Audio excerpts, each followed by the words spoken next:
Esta es una transmisión del Gobierno de la República Bolivariana de Venezuela y la Red Nacional de Radio y Televisión.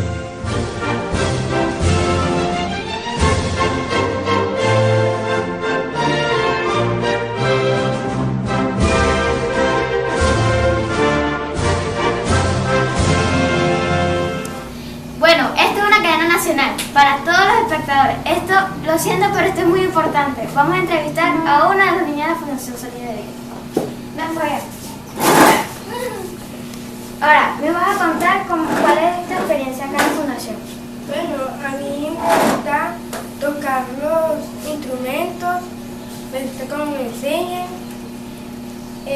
me gusta cómo me tratan los profesores, el profesor Abraham, el profesor Eliezer y Génesis, que ahorita se encuentra lejos, pero siempre está en nuestros corazones. ¿Y cuál ha sido tu experiencia acá? Mi experiencia es tocar la música, que es algo que me llevó muy lejos, y espero seguir tocando. Bueno, muchas gracias. Ahora, esto ha sido todo por hoy. Gracias.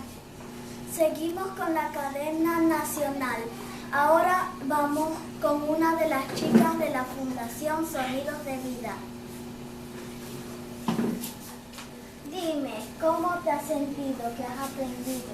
Bueno, yo he aprendido a tocar las campanas, me he sentido muy bien con los profesores, me han enseñado a tocar lo que es campana, cuatro, guitarra, la batería, y bueno, estoy orgullosa.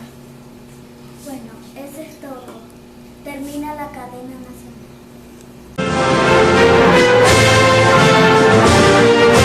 Esta fue una transmisión del Gobierno de la República Bolivariana de Venezuela y la Red Nacional de Radio y Televisión.